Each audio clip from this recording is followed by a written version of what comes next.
नमस्कार, बहुत बहुत स्वागत है आप सभी का हमारे online platform M online classes में।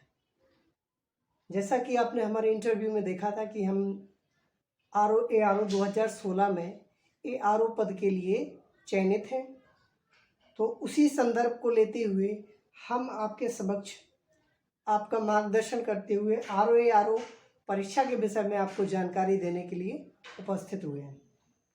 हम आज आपको इस परीक्षा के विषय में संपूर्ण जानकारी प्रदान करेंगे और आपका उचित मार्गदर्शन करेंगे कि आपको इस परीक्षा में सफलता प्राप्त करने के लिए किस प्रकार की रणनीति अपनानी होगी, किस प्रकार का टाइम टेबल अपना बनाना होगा ताकि आप अच्छे अंकों के साथ इस परीक्षा में उत्तीर्ण हो और एक बहुत अच्छी सरकारी नौकरी प्राप्त करें। तो सबसे पहले हम आपको बताते हैं कि हम सहायक समीक्षा अधिकारी के विषय में किस प्रकार की परीक्षा प्रणाली है और आपको किस प्रकार की तैयारी करनी है। तो जो आरओ अर्थात रिव्यू ऑफिसर या इसी को कहते हैं समीक्षा अधिकारी। क्या कहते हैं? समीक्षा अधिकारी। ARO का मतलब होता है असिस्टेंट रिव्यू ऑफिसर, यानी सहायक समीक्षा अधिकारी।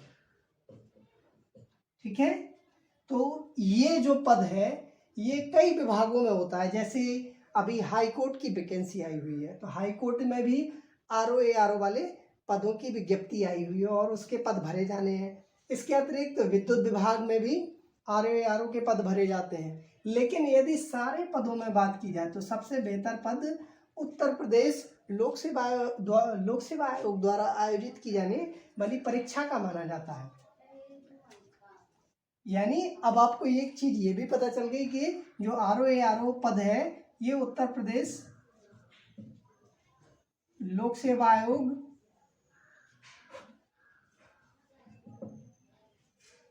के द्वारा जो परीक्षा आयोजित की जाती है उसके द्वारा इन पदों पर चयन होने के साथ साथ अन्य विभागों में भी ARO के पद होते हैं। तो हम सबसे पहले इसकी परीक्षा प्रणाली को समझ लेते हैं कि किस प्रकार की परीक्षा प्रणाली होती है। इसमें दो प्रकार की परीक्षा प्रणाली होती है। एक तो प्रारंभिक परीक्षा होती है,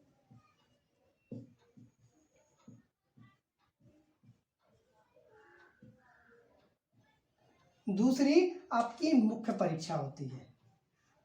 दूसरी क्या होती है? आपकी मुख्य परीक्षा होती है। ठीक है, यानी प्री और मेंस दो चरणों वाली ये प्रक्रिया, और इससे होके आपको गुजरना होता है। इस प्रक्रिया को पास करने के बाद यदि आप ARO पद के लिए हैं तो कभी कभी विज्ञप्ति में इस बात का उल्लेख रहता है कि ARO पद के लिए टाइपिंग होगी या RO पद के लिए टाइपिंग होगी। तो आपको टाइपिंग के लिए भी और एक स्टेज और हो सकती है टाइपिंग। यदि विज्ञप्ति में उल्लिखित है किसी पद के लिए, जिस पद के लिए मान लीजिए ARO के लिए है, सामान्यतः ARO के लिए ही टाइपिंग करवाई जाती है। टाइपिंग में क्या होता है? टाइपिंग में आपका हिंदी और इंग्लिश, हिंदी कुर्तीदेव फॉन्ट पे करवाई जाती है। कुर्तीदेव फॉन्ट पे आपकी हिंदी करवाई जाती है। इंग्लिश यदि आपको आती है तो उसमें अधिमानी आपको एक लाभ प्राप्त हो जाता है कि भाई यदि आप इंग्लिश टाइपिंग को अच्छे से कर ले जा रहे हैं तो आपको पहले सेलेक्ट कर लिया जाएगा हिंदी वाले की अपेक्षा। ठीक है, तो कुर्तीदेव पे टाइपिंग की जाती है और ये 25 वर्ड पर मिनट होनी चाहिए। ठीक, 25 वर्ड पर मिनट। ओके, अब हम इसकी पूरी परीक्षा प्रणाली को गहराई से समझते हैं कि किस प्रकार की परीक्षा प्रणाली है और आपको कैसे प्रिपेयर होना है। ठीक है, तो पहले हम प्रारंभिक परीक्षा की बात करते हैं। प्रारंभिक परीक्षा दो चरणों में संपन्न होती है, यानी इसके दो पेपर होते हैं। एक पेपर होता है सामान्य अध्ययन का, एक पेपर होता है सामान्य अध्ययन का।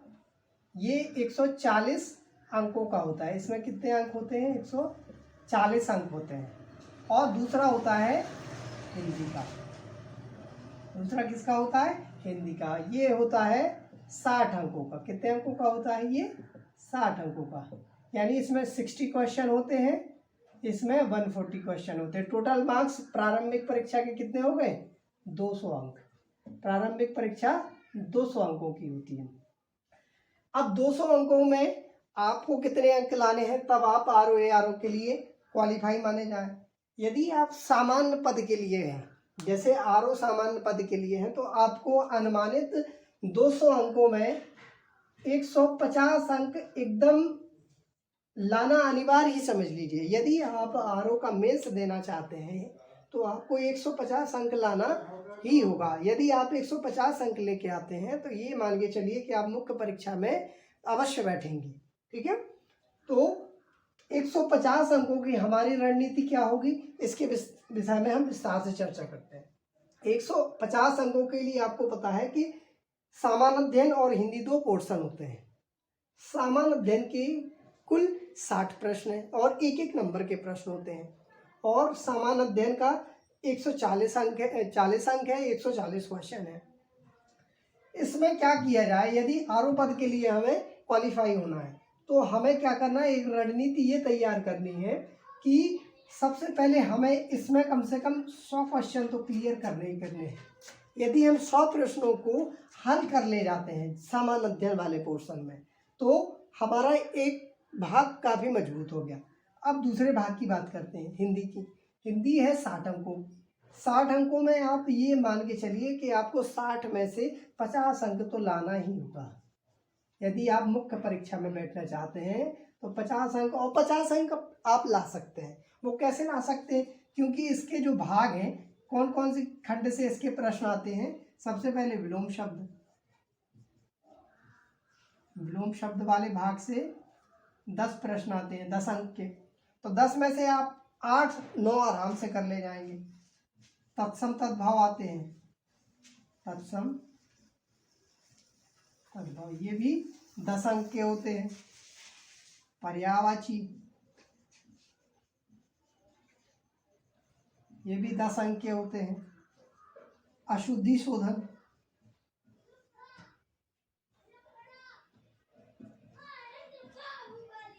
ये भी 10 अंक के होते हैं। अशुद्धि शोधन के बाद विशेष विशेषण, विशेष विशेषण,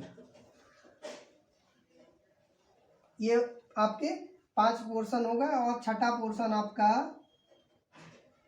तत्सम तद्भव, विशेष विशेषण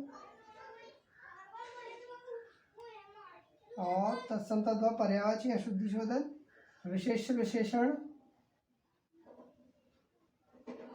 हाँ, एक चीज और रह गई, वाक्यांशों के लिए एक शब्द, वाक्यांशों के लिए, वाक्यांश के लिए एक शब्द, या अनेक शब्दों के लिए एक शब्द, एक शब्द।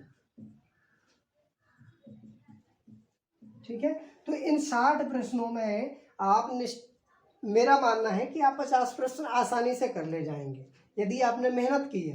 तुक्का मारने वालों की बात नहीं कर रहे हैं। ठीक है, तो 50 अंक इसमें हो गया, और 140 में 100 अंक इसमें हो गया, तो आप मान के चलिए 150 आपके अंक आ गए और आप आरओ के लिए एकदम तैयार है। मुख्य परीक्षा में जुट जाइए। एआरओ के लिए क्या होता है, एआरओ के लिए आपको कुछ पदों के लिए स्पेशल पोस्ट होती है, डिप्लोमा वगैरह भी इसमें लगता है। जैसे ओ लेवल का डिप्लोमा आपके पास होना चाहिए। यदि ओ लेवल का डिप्लोमा है तो आप यकीनन मानिए कि आप इस पोस्ट में यदि कम नंबर भी लाते हैं एआरओ, इसमें अगर आप 100 नंबर भी ले आते हैं, 100-120, तो आप ये एआरओ के लिए क्वालिफाई हो जाएंगे।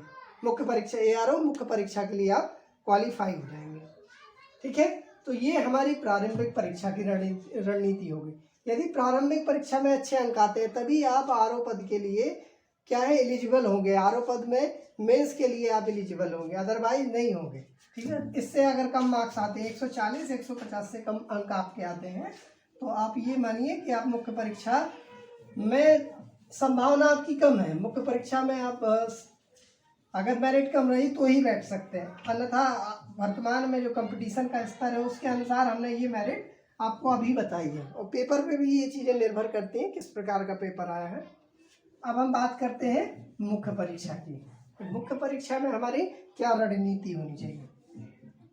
तो प्रारंभिक परीक्षा में 2 पेपर होने थे, और 2 पेपर कैसे थे, ये 2 पेपर जो है आपके आर्यकारी थे, यानी ये केवल प्रारंभिक परीक्षा आपकी केवल ये है कि आप यदि इसमें मेरिट में आते हैं तो मुख्य परीक्षा में बैठेंगे, इसके अंक आपकी मुख्य परीक्षा में नहीं जोड़े जाएंगे। अब बात करते हैं मुख्य परीक्षा की। मुख्य परीक्षा यानी मेंस, इसमें 4 पेपर होते हैं। इसमें क्या होते हैं, 4 पेपर होते हैं। मुख्य परीक्षा में 4 पेपर होते हैं, और चारों पेपर का जो है चारों पेपर को हम क्रमशः समझ लेते हैं कौन कौन से पेपर होते हैं। सबसे पहले आपका सामान्य अध्ययन का, जैसे प्रारंभिक परीक्षा में सामान्य अध्ययन का पेपर होता है, वैसे ही मुख्य परीक्षा में सामान्य अध्ययन का पेपर होता है। ये भी 40 अंकों का ऑब्जेक्टिव भी होता है। फिर हिंदी, ये भी ऑब्जेक्टिव होती है हिंदी। ये इसमें 30 प्रश्न होते हैं, और ये यहाँ 30 प्रश्न घट जाते हैं और 2 अंक हो जाते हैं। एक प्रश्न का यहाँ 2 अंक हो जाता है मुख्य परीक्षा में, ठीक है। 30 प्रश्न होते हैं, यहाँ 140 प्रश्न आपको बता ही दिए गए हैं। तो अब मुख्य परीक्षा की रणनीति को भी समझते जाएंगे, कैसे हमको मुख्य परीक्षा में अपने अंकों को बढ़ाना है। ये 2 पेपर हो गए, 1, 2, 3 और 4। तीसरा पेपर होता है हिंदी आलेखन का। हिंदी आलेखन का, हिंदी आलेखन का जो पेपर होता है ये 80 अंकों का होता है। और यदि आप इस पेपर को विस्तार से पढ़ेंगे, जब हम मुख्य परीक्षा होगी तो हम आपको दिशा निर्देश देंगे कि किस प्रकार से मुख्य परीक्षा में आपको इस वाले सेक्शन की, और चौथा पेपर निबंध, इसकी किस प्रकार से तैयारी करनी है, ठीक है। हिंदी आलेखन 180 अंक का, और ये 120 अंक का होता है निबंध। इसमें 3 निबंध लिखने होते हैं, 1000 शब्दों में। 1000 शब्दों में आपको 3 निबंध लिखने होते हैं, ठीक है। 1000 शब्दों में 3 निबंध लिखने होते हैं। तो ये 120 अंकों के, यानी एक निबंध कितने अंकों का, 40 अंकों का होता है एक निबंध, ठीक है। एक निबंध कितने अंकों का होता है, 40 अंकों का होता है। 1000 शब्दों में एक निबंध को लिखा जाना है। 3 घंटे का समय आपको मिलता है इन दोनों पेपरों के लिए। इनमें इसमें 2 घंटे का समय मिलेगा आपको, इसमें आपको कम समय मिलेगा, ठीक है। तो अब मुख्य परीक्षा में हमारी रणनीति क्या हो। मुख्य परीक्षा में आपको, यदि आरओ पद के लिए आप एलिजिबल हुए हैं, आप आरओ पद के लिए चयनित हुए हैं प्रारंभिक परीक्षा में, तो आपको न्यूनतम अंक आप मानिए 270 अंक लाने अनिवार्य हैं। यदि आप 270 के ऊपर अंक लाते हैं तो ये संभावना प्रबल हो जाएगी कि आप मुख्य परीक्षा में उत्तीर्ण हो गए और आप आरओ पद के लिए चयनित हो गए। आपकी संभावना बढ़ जाएगी कि आप मुख्य परीक्षा में, ये मेरिट पे डिपेंड करता है। एक अनुमानित नंबर्स बता रहे हैं जिनके आधार पे सिलेक्शन हुए हैं। हम भी सिलेक्टेड हैं, तो हमें पता है कि कितने अंकों पे सिलेक्शन हुआ है। जैसे हम 2017 में सिलेक्टेड हुए थे, क्योंकि फाइनल सिलेक्शन हमारा नहीं हुआ था। 2017 की मेंस में जब हम सिलेक्टेड हुए थे तो हमारे 230 अंक थे। 230 अंक थे। वो किस पद के लिए, एआरओ पद के लिए 230 अंक थे। तो एआरओ की जो मेरिट 2017 में कम थी, अब कंपटीशन का लेवल बढ़ गया। तो इस बार हमारे 2016 में जब हम फाइनल सेलेक्टेड हुए हैं, तो इसमें हमारे अंकों में अंकों को हमने गेन किया, ज़्यादा बढ़ाया है, ठीक है। इसमें हमने 230 की जगह, हमारा अनुमान है, जो अभी क्या है, आयोग के द्वारा अंकों को या मार्कशीट को जारी नहीं किया गया, लेकिन हमारा अनुमान है कि हमारे न्यूनतम 250 से 60 के बीच में अंक अवश्य रहे होंगे, ऐसा हमारा अनुमान है, ठीक है। तो अब इसमें हमारी प्रिपरेशन मुख्य परीक्षा में आरओ पद के लिए क्या हो, 270 से ऊपर अंक आपको लाने हैं। यदि आप एआरओ के लिए चयनित हुए हैं, एआरओ मुख्य परीक्षा के लिए चयनित हुए हैं, तो उसमें आपको न्यूनतम 250 अंक लाने हैं, तब आप एआरओ पद के लिए सिलेक्टेड होंगे, ठीक है। यदि आप इतने अंक लेके आते हैं, ये अनुमान बता रहे हैं, हम एग्जैक्ट नहीं है, ये केवल अनुमान बता रहे हैं कि इतने अंक आपको लाने हैं। अब इन 2 पेपरों में आप अच्छे नंबर गेन कर सकते हैं, खासतौर से हिंदी वाले इसमें इन 2 पेपर में। जैसे ये 60 अंक का होता है, ये 60 अंक,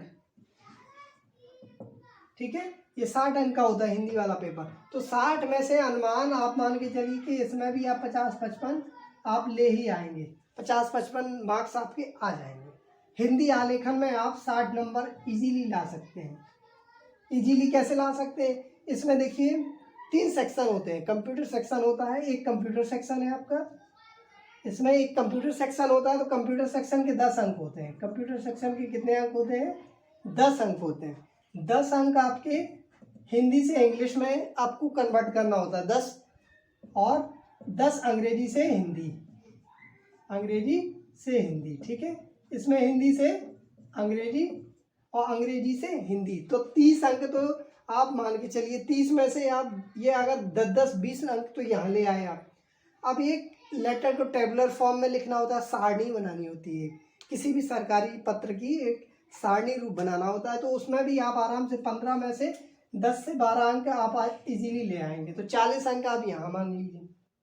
सारांश वगैरह होता है, सरकारी पत्र लिखना होता है, तो 10-20 अंक यहाँ मान लीजिए, 20 अंक मान लीजिए। तो देखिए 60 अंक हो गए आपके, यही 60 अंक हो गए, इसीलिए आप 60 अंक ले आएंगे। तो 60 ये हो गए। अब जीएस वाले पोर्शन में यदि आप 100 खींच लेते हैं, 100 अंक यदि जीएस वाले पोर्शन में ले आते हैं, 100 अंक यदि जीएस वाले पोर्शन में ले आते हैं, तो कितना हो गया? 60 और 160 और 50, ये हो गया आपका लगभग 160 और 210 के आसपास हो गया। ये कितना था? हाँ, हिंदी आलेखन में 60 अंक आपके हो गए, 50 इसमें हो गए, ठीक है। तो 110 और 100, 210 अंक आपके यही हो गए। अब आपको निबंध में कितने अंक लेके आना है? निबंध में आप मिनिमम यदि 60 अंक भी ले आते हैं तो क्या हो जाएगा? 60 अंक भी ले आते हैं तो आप समीक्षा अधिकारी बनने के लिए एलिजिबल होगा। ये रणनीति आपकी। इस प्रकार से यदि इस रणनीति को अपनाएंगे तो हमारा अनुमान है कि आप प्रारंभिक परीक्षा, मुख्य परीक्षा दोनों में सफलता प्राप्त करेंगे। अब यदि आपको जो हमने ये सारी चीज़ें बताई हैं, यदि इसमें किसी प्रकार की शंका है, आपके कोई प्रश्न है, आपकी कोई क्वेरी है, तो आप हमसे YouTube के माध्यम से भी और व्यक्तिगत तौर पे यदि कोई जानकारी चाहते हैं तो हम आपको मोबाइल नंबर अपना प्रदान कर रहे हैं। ये हमारा मोबाइल नंबर है, आप इस पे हमें कभी भी फ़ोन कर सकते हैं। और कोई भी आपकी जिज्ञासा है, कोई भी आप जानकारी चाहते हैं, तो हम आपको ROARO और अन्य प्रतियोगी परीक्षाओं के विषय में जो उचित मार्गदर्शन होगा उसकी जानकारी प्रदान करेंगे। तो यदि वीडियो अच्छा लगा हो, हमारे द्वारा जानकारी जो आपको दी गई हो यदि वो अच्छी लगी हो, तो आपको हमारे आशीष सर का थोड़ा सा सहयोग करते हैं। क्या करना है? आपको चैनल को सब्सक्राइब करना है, बेल आइकन को प्रेस करना है, और वीडियो अच्छा लगा हो तो लाइक ज़रूर करना है, क्योंकि देखिए बहुत मेहनत के बाद इस वीडियो को प्रिपेयर किया गया है और आपको ये उचित मार्गदर्शन के लिए ये वीडियो बनाया गया है। तो बस इसी आशा उम्मीद के साथ कि आप आगामी 5 दिसंबर को जो ROARO की परीक्षा आयोजित होने वाली है उसमें निश्चित सफलता प्राप्त करेंगे, और हमारे द्वारा जो आपका दिशा निर्देश मार्गदर्शन किया गया है उसके आधार पे आप तैयारी करेंगे तो हमें उम्मीद है कि आप निश्चित अच्छी सफलता प्राप्त करेंगे और अच्छे अंक प्राप्त करेंगे। धन्यवाद।